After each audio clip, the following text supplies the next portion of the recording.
A problem we all encounter too often in filmmaking is that we write a script we're very excited about, only to realize we've written something that we can't actually afford to make. And I've done that more times than I can count. So I set myself a goal for this new year, and that is to write a high quality short film that I can actually make for as little money as possible. And that's what this video is all about. In this video, I'm gonna give you 7 key writing decisions that you can make before you ever even touch a camera that will help you keep your film as cheap as possible without it feeling cheap. Lesson number 1. Write for locations you already have. The fastest way to blow through your budget is through paying for locations. So when you're writing a script, try to only write for locations you already have access to for free.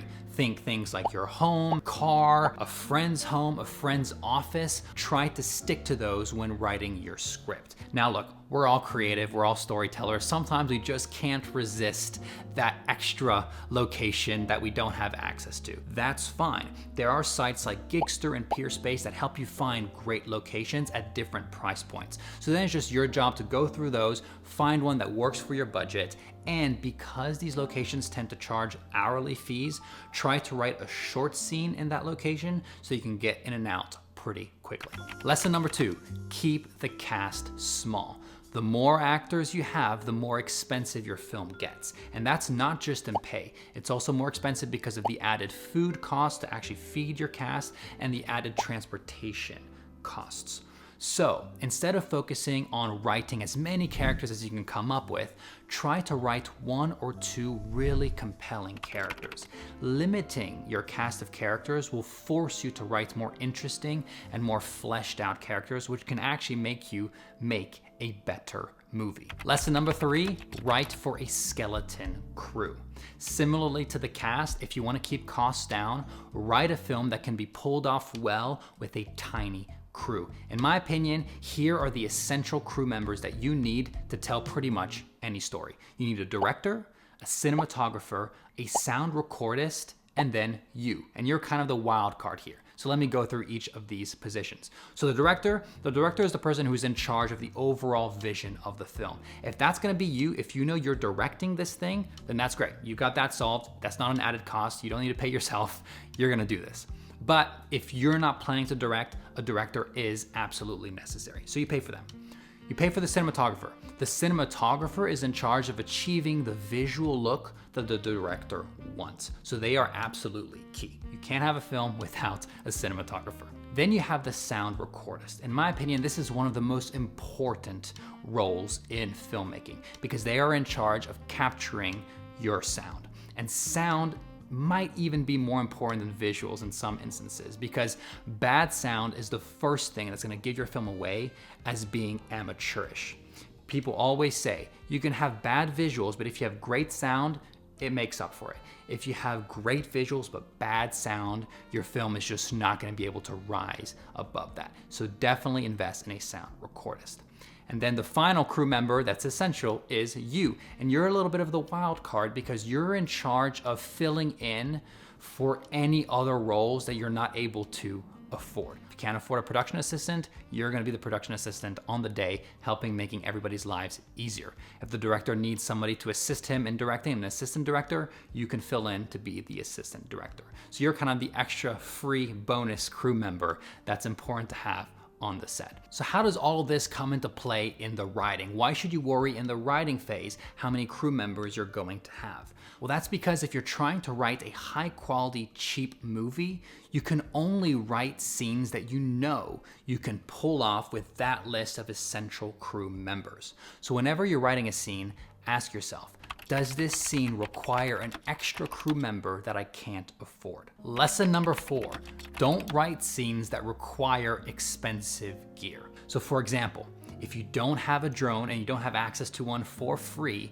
don't write a scene that would require a drone. Same goes for props. If you're writing a scene in your script that requires a very expensive prop and you don't already have it or know someone who does, don't build your story around that prop. Just get it out of there, right? Now, there are also some other kind of hidden costs that people don't usually think about at the writing stage, but I think you always should. For example, Don't write scenes that would involve complex camera movements, because complex camera movements, to pull them off well, you'll need additional gear. Things like camera sliders, camera rigs, or camera tracks. Write a script that you know you can pull off with only a handheld camera or a tripod. Same thing goes for lighting.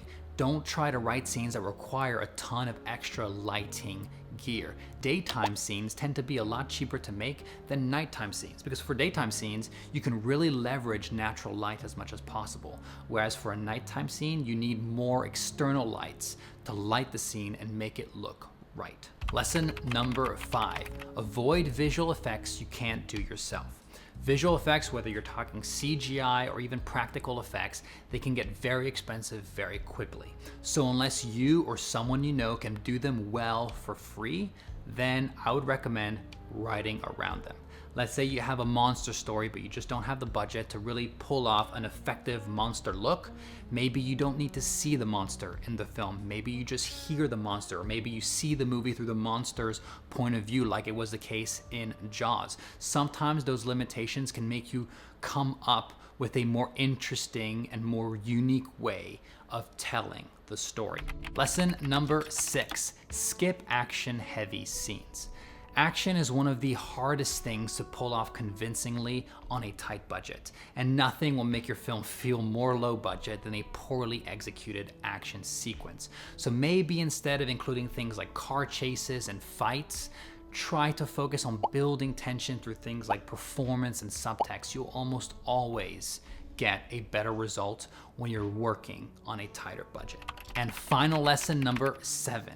Be careful with period pieces and sci-fi. Period pieces are inherently expensive to make because they require things like period accurate costumes, period accurate set design, period accurate props.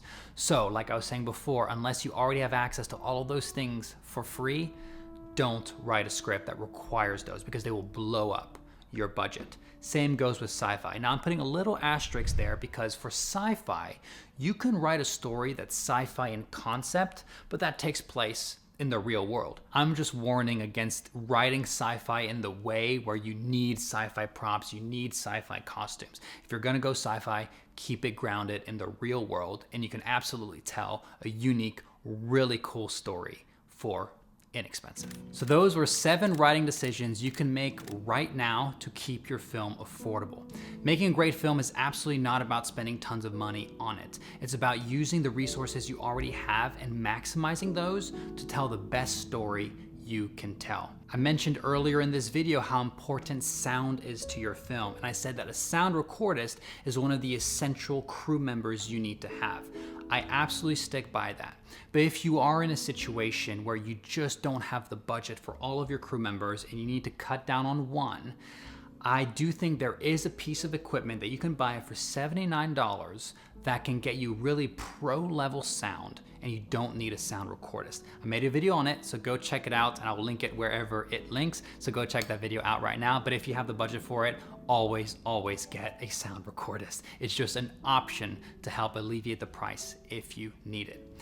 Thank you so much for watching. As always, if you found this video helpful, please consider subscribing if you are new here. If there's anything that I missed, anything that would help writers keep their budgets down, please mention in the comments and I'll be sure to pin it so that other viewers can get that piece of advice. But as always, thank you so much for watching, and I'll see you in the next video.